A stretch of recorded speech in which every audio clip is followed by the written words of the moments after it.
खबरों में आगे बात करते हैं लखनऊ की, जहां पर बीजेपी 15 जनवरी को करेगी बड़ा सम्मेलन। इस वक्त की बड़ी खबर बता रहे, जहां पर बीजेपी अल्पसंख्यक मोर्चा करेगा भव्य सम्मेलन। शुक्रिया मोदी भाईजान की थीम पर होगा सम्मेलन। ना दूरी है ना खाई है, मोदी हमारा भाई है, इस पर स्लोगन पर सम्मेलन रहेगा। जहां पर सम्मेलन में बीजेपी प्रदेश अध्यक्ष भूपेंद्र चौधरी भी शामिल होंगे। डिप्टी सीएम ब्रजेश पाठक और शहनवाज हुसैन भी होंगे इसमें शामिल। बड़ी संख्या में मुस्लिम महिलाएं मौजूद रहेंगी। लखनऊ के क्राइस्ट चर्च कॉलेज में इसका सम्मेलन होगा। तो बड़ी खबर आपको बता रहे, जहां पर बता दें कि सम्मेलन में बीजेपी प्रदेश अध्यक्ष भूपेंद्र चौधरी भी इसमें शामिल रहेंगे। डिप्टी सीएम ब्रजेश पाठक और साथ ही शहनवाज हुसैन भी इस सम्मेलन में शामिल रहेंगे। बड़ी संख्या में मुस्लिम महिलाएं भी इसमें मौजूद रहेंगी। तो बड़ी खबर आपको लखनऊ से बता रहे, जहां पर बता दें कि इस दौरान क्राइस्ट चर्च कॉलेज में भी इसका जो सम्मेलन है उसका आयोजन होगा। तो लखनऊ से बड़ी खबर, जहां पर बीजेपी 15 जनवरी को करेगी बड़ा सम्मेलन। और इस सम्मेलन की अगर बात की जाए तो बीजेपी अल्पसंख्यक मोर्चा करेगा भव्य सम्मेलन। और साफ तौर पर देखा जा रहा है कि बीजेपी पूरे तरीके से इस दौरान शुक्रिया मोदी भाईजान की थीम पर यह सम्मेलन होगा। और अगर बात की जाए तो ना दूरी है ना खाई है, मोदी हमारा भाई है का इस दौरान इस पर सम्मेलन होगा। और सम्मेलन में बीजेपी प्रदेश अध्यक्ष भूपेंद्र चौधरी भी शामिल होंगे। इसी के साथ आपको यह भी जानकारी दे दें कि इस सम्मेलन में डिप्टी सीएम ब्रजेश पाठक और शहनवाज हुसैन भी शामिल होंगे।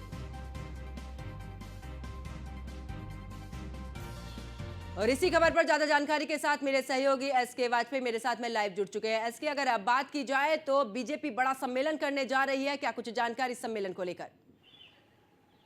अब बिल्कुल 2024 को लेकर भारतीय जनता पार्टी लगातार कील काटे दुरुस्त कर रही है। अलग अलग जो वर्ग हैं, जो समुदाय हैं, उनके सम्मेलन भारतीय जनता पार्टी की तरफ से किए जा रहे हैं। हालांकि मुस्लिमों को लेकर भारतीय जनता पार्टी पर हमेशा सवाल उठते रहे। यही एक वजह है कि बीजेपी अल्पसंख्यक मोर्चा एक बड़ा सम्मेलन लखनऊ में 15 जनवरी को करने जा रहा है। हालांकि इस सम्मेलन की कोशिश होगी कि इस सम्मेलन के जरिए जो मुस्लिम वर्ग है उसको पार्टी के साथ जोड़ा जाए। किस तरीके से मुस्लिमों को पार्टी की जो विभिन्न नीतियां थी, जिनकी वजह से सरकारों के उनको सीधे तौर पर पहुंचाए गए हैं। खास तौर पर चाहे वो खाद्यान्न वितरण रहा हो, प्रधानमंत्री आवास रहा हो, या ओडीएफ जैसी योजनाएं जो उत्तर प्रदेश में चलाई गई, उनका बड़े पैमाने पर मुस्लिम परिवारों को भी फायदा मिला है। खास तौर पर ट्रिपल तलाक जैसे जो मामले केंद्र सरकार लेकर आई, उनका जो मुस्लिम महिलाएं थी, खास तौर पर जो पीड़ित महिलाएं थी, उनको काफी इससे फायदा मिला। और मुस्लिमों की जो कहीं ना कहीं जो उनके हक और अधिकार थे, वो जरूर भारतीय जनता पार्टी की केंद्र सरकार की इस नीति से कहीं ना कहीं सुरक्षित हुए हैं। यही एक वजह है कि इस तरीके के सम्मेलनों के जरिए पार्टी माहौल बनाने की कोशिश करेगी कि मुस्लिमों के बीच भी अपनी पैठ बनाई जाए, एक मैसेज उनको दिया जाए कि पार्टी उनके लिए भी काम कर रही है, उनके लिए भी नीतियां बना रही है, उनके लिए भी कहीं ना कहीं जो बेहतर चीजें हो सकती हैं वो लगातार की जा रही। हालांकि इसकी थीम होगी मोदी भाईजान शुक्रिया के नाम से, जिसको लेकर उत्तर प्रदेश बीजेपी अल्पसंख्यक मोर्चा की तरफ से तैयारी की गई है कि इस सम्मेलन के जरिए लखनऊ में बड़े पैमाने पर मुस्लिम वर्ग की महिलाओं को बुलाया जाएगा। भारतीय जनता पार्टी के प्रदेश अध्यक्ष, उसके अलावा डिप्टी सीएम ब्रजेश पाठक, उसके अलावा जो अल्पसंख्यक मोर्चे के प्रदेश अध्यक्ष हैं कुंवर बासित अली, वो सभी इस कार्यक्रम में हिस्सा लेंगे। केंद्र से शहनवाज हुसैन भी इस कार्यक्रम में शामिल होंगे। तो सीधे तौर पर एक मैसेज देने की कोशिश भारतीय जनता पार्टी की 2024 चुनाव के पहले, क्योंकि लगातार बीजेपी अपने अलग अलग जो मोर्चे हैं उनके कार्यक्रम कर रही है, चाहे वो अनुसूचित मोर्चे का कार्यक्रम हो या पिछड़े वर्ग मोर्चे का कार्यक्रम हो, वो पहले हो चुका है। अल्पसंख्यक मोर्चे का कार्यक्रम भारतीय जनता पार्टी करने जा रही है। और इसके जरिए खास तौर पर उन महिलाओं को टारगेट करने की कोशिश होगी जो महिलाएं वास्तव में पीड़ित थी और उनको बीजेपी की केंद्र या प्रदेश सरकार का फायदा मिला है, या जो योजनाएं केंद्र और प्रदेश सरकारें चला रही हैं उनका सीधा लाभ उन वर्गों तक पहुंचा है, उनको भी साथ जोड़ने की कवायद होगी।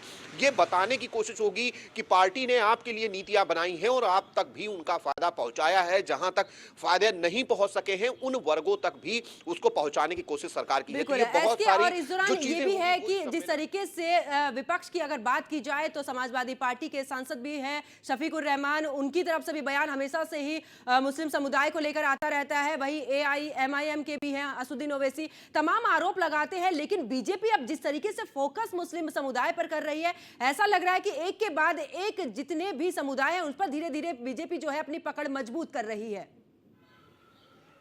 बिल्कुल सीधे तौर पर, क्योंकि अगर हम देखें तो जो पहले के चुनाव होते रहे, ये माना जाता था कि बीजेपी का जो कोर वोट बैंक है वो हिंदू वोट बैंक है।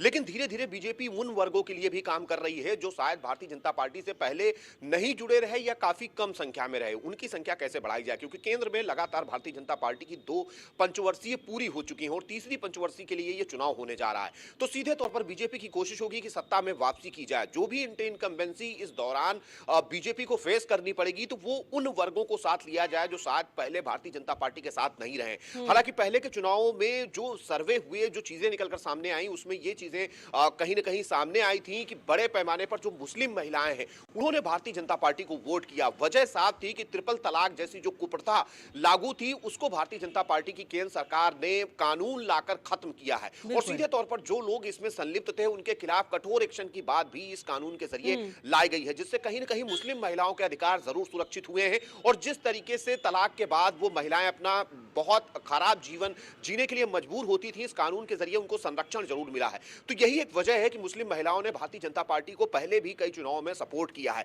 ऐसे इंटरनल सर्वेज हैं। तो ये वजह है कि इस तरीके के कार्यक्रम के जरिए उन महिलाओं को सामने लाया जाएगा, उन महिलाओं को ये बताने की कोशिश होगी कि आपके अधिकारों के लिए जो केंद्र सरकार ने काम किए हैं, आगे सरकार आती है तो क्या कुछ आपके लिए किया जाएगा। और सरकार लगातार आपके लिए भी सोच रही है, आपके लिए भी योजनाएं चला रही है। अगर खाद्यान्न वितरण हो रहा है तो उसका लाभ सभी को मिल रहा है। बिल्कुल, यानी कि साफ तौर पर देखा जाए तो पूरे तरीके से इसके इस दौरान बीजेपी जो है पूरे फोकस में है।